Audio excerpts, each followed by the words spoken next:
तो मार्क्स ने इतने लोगों का प्रभाव इकट्ठा करके, सारे बहुत वेल रेड आदमी है और लिखा भी बहुत कुछ है, तो प्रभाव हमें पहले देखना पड़ता है कि मार्क्स पर प्रभाव किस किस का पड़ा, किस किस के प्रभाव को मार्क्स ने समाविष्ट किया और उनको साइंटिफिक आधारों पर खड़ा कर दिया। तो सबसे पहले हमें देखना पड़ता है कि हेगल का फिलॉसफी में क्या प्रभाव पड़ा मार्क्स में।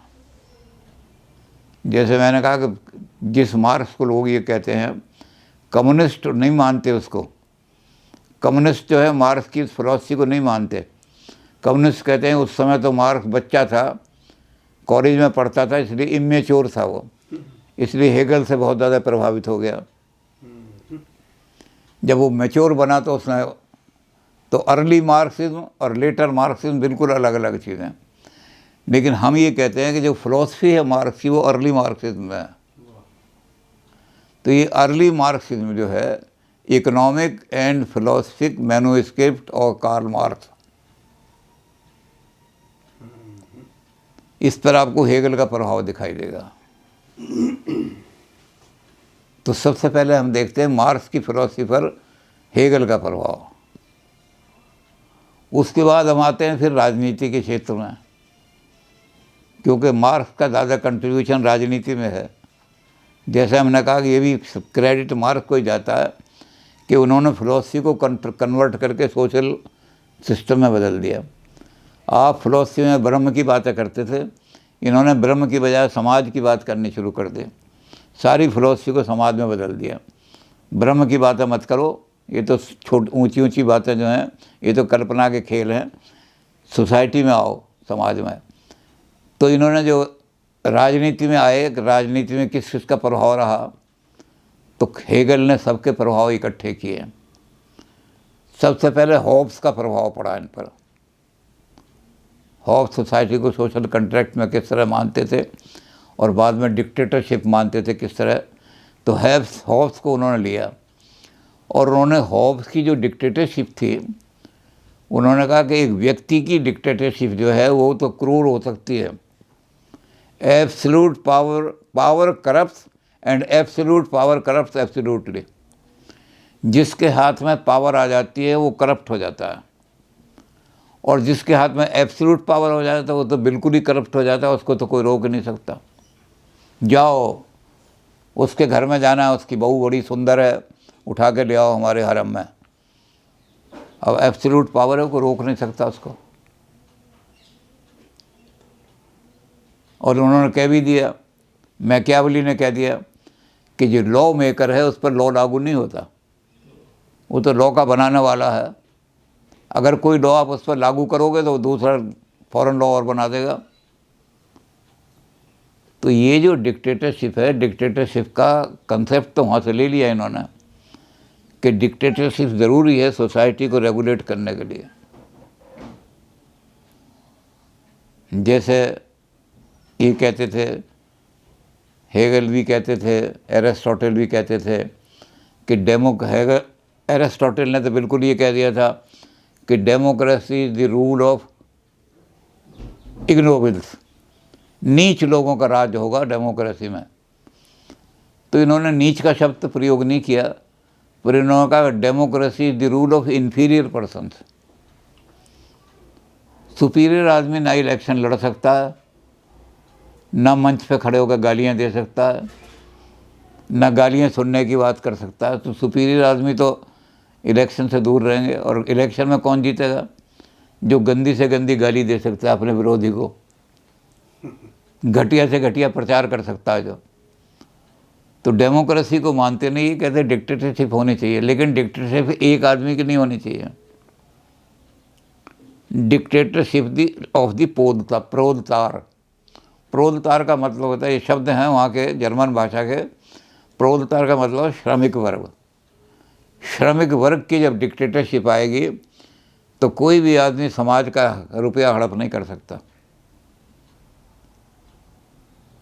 तो उन्होंने कुछ चीज़ें हॉब्स से ली, कुछ लॉक से ली उन्होंने,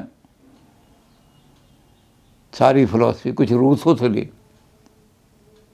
नेचर से, और रूसो ने बहुत सारी चीज़ें नेचर से ली।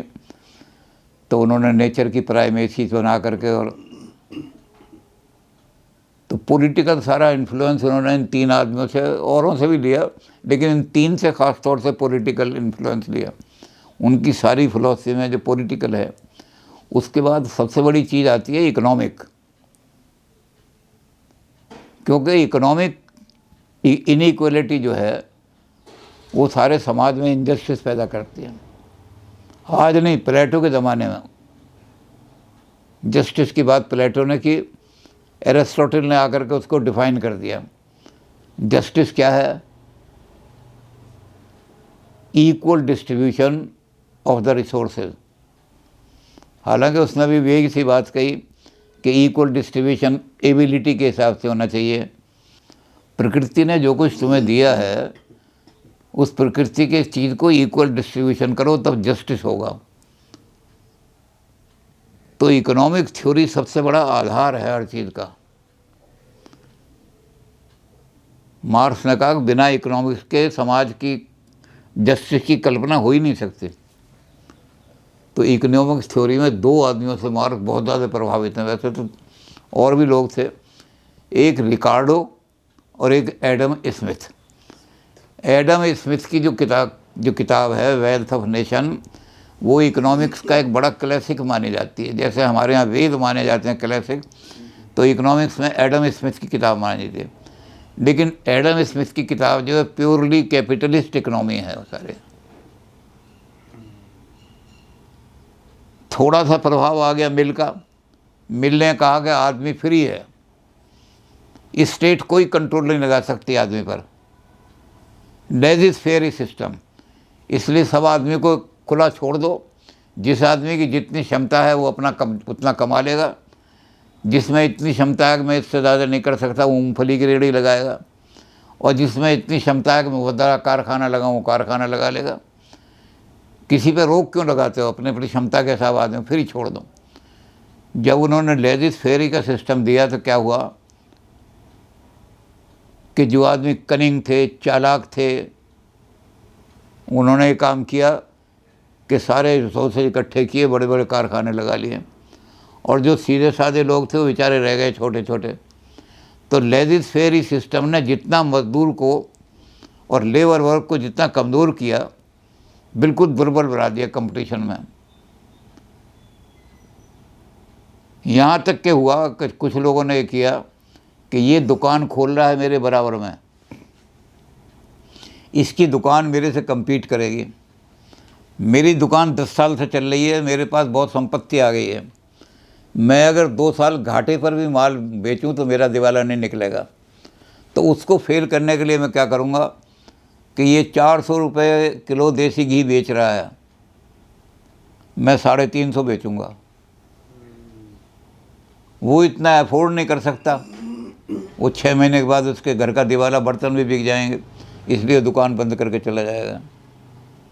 और ये जो है इसके बाद क्या करेगा, उस कमी को पूरा निकालने के रेट बढ़ा देगा 450।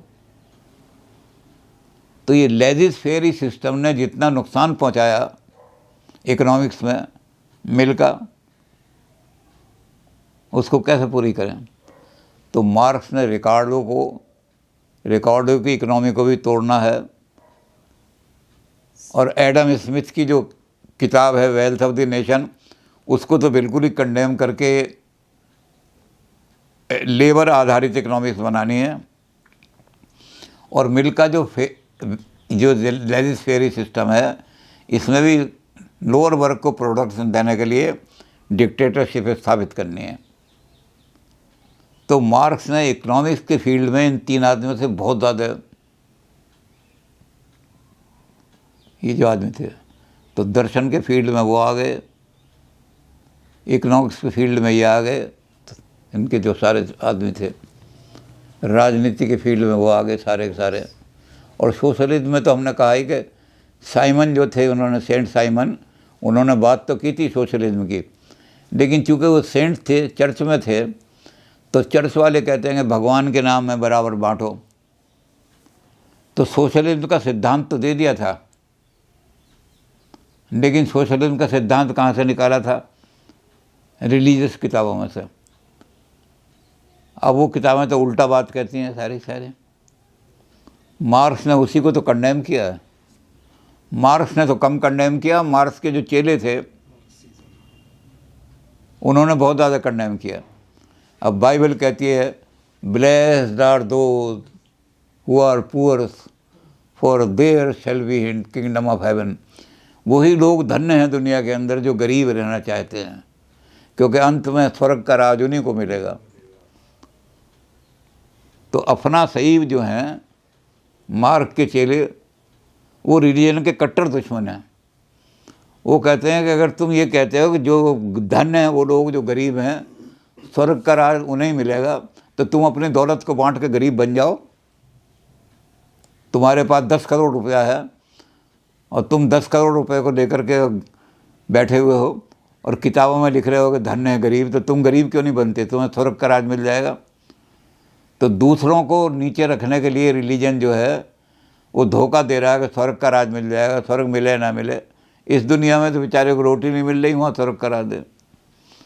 फिर आगे लिख दिया बाइबल में कि ये तो संभव है कि एक ऊँट जो है सुई की नाके में से निकल जाए। सुई का नाका जो है धागा, ये तो संभव है कि एक ऊँट जो है सुई के नाके से में निकल जाए, लेकिन ये संभव नहीं है कि किसी कैपिटलिस्ट को, धनाढ़ व्यक्ति को स्वर्ग का दरवाज़ा खोल दिया जाए।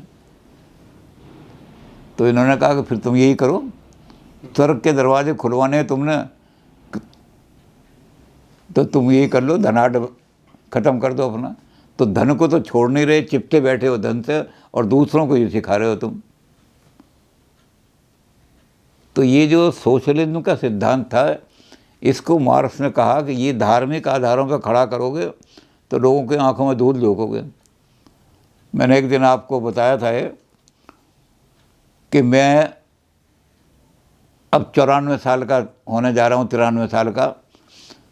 तो मेरे पास जितनी भी चिट्ठियाँ आती हैं उसमें लिखा होता है बड़े दुख के साथ कह रहे हैं कि पिताजी का स्वर्गवास हो गया है। एक चिट्ठी भी ऐसी नहीं आई जिसमें यह हो कि पिताजी का नरकवास हो गया है। जब सारे पिताजी स्वर्ग में चले गए तो नरक में कौन हो गया होगा? तो ये सब हमको मालूम है जन्नत की हकीकत, लेकिन दिल के बहलाने को गालिब ख्याल अच्छा है। तो इन्होंने 4 जगह से ये बड़े बड़े सोर्सेज मार्क्स ने इकट्ठे किए, और सब सोर्सेज को इकट्ठा करके मार्क्स ने क्या काम किया कि एक साइंटिफिक सोशलिज्म बना दिया।